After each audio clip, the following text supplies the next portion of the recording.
All right, let's dive into something you hear every single day but probably never think about: signals that seem like pure chaos. We're talking about the sounds all around us that never repeat. But what if I told you there's a surprising hidden order right there inside all that noise? So let's start with a little riddle. What could a noisy phone call, the one full of static, possibly have in common with a musical chord that just feels off, that makes you kind of cringe? Well, the answer is actually way simpler than you'd think, and it all comes down to one thing: predictability.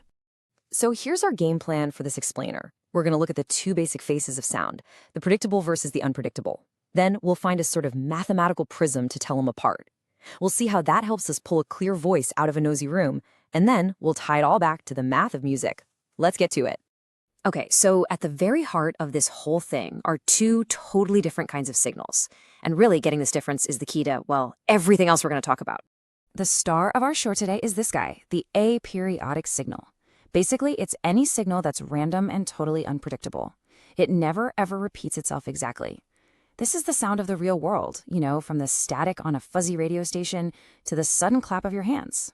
And here you can really see the contrast, right? On one side, you've got your periodic signals. They're orderly, they're predictable, like a perfect smooth sine wave. They have these repeating patterns, which means we can analyze them with a tool called the Fourier series. But on the other side is our aperiodic signal. It's the complete opposite. It's totally patternless, it doesn't repeat, and because of all that randomness, you need a totally different kind of tool to even begin to understand it. So, here's the crucial point. That lack of a pattern is a huge challenge. I mean, think about it. If a signal is just random noise, how on earth can you predict what it's going to do next? How can you filter it out if you don't even know what you're looking for? This exact unpredictability is what makes these signals so tricky to deal with. But what if we could look at that chaos from a different angle? What if there was a tool out there that could help us find some kind of order, even in a signal that seems totally random? And that brings us to the Fourier transform. Now don't worry, we're not going to get bogged down in the complex math. The big idea here is actually really simple. It's a technique that lets us completely shift our perspective. Instead of seeing a signal as something that changes over time, it lets us see it as a collection of all the basic frequencies that it's made of.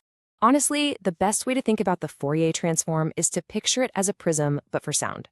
You have a complex, messy sound wave going in. That's your signal over time. And what comes out the other side is this clean, simple spectrum that shows you every single frequency hiding inside that signal.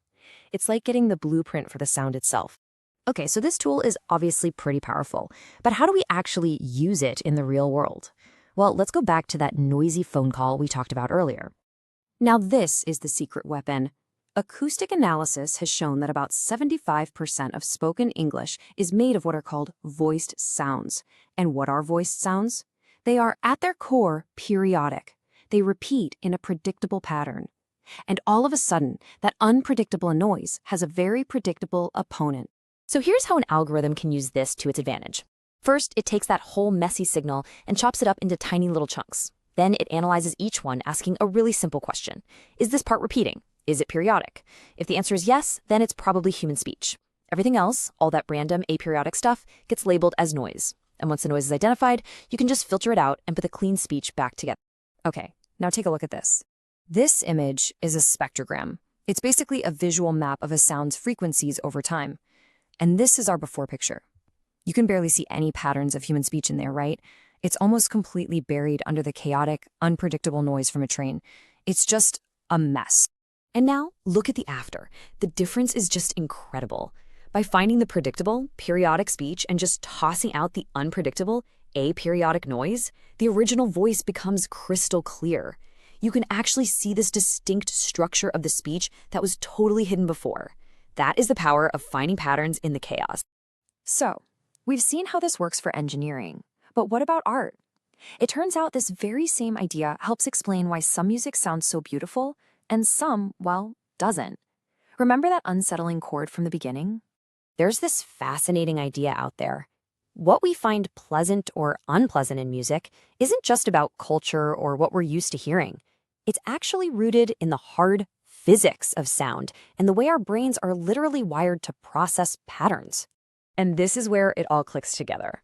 Consonant, or what we'd call pleasant-sounding chords, are often made of notes whose sound waves have these simple, predictable, periodic relationships.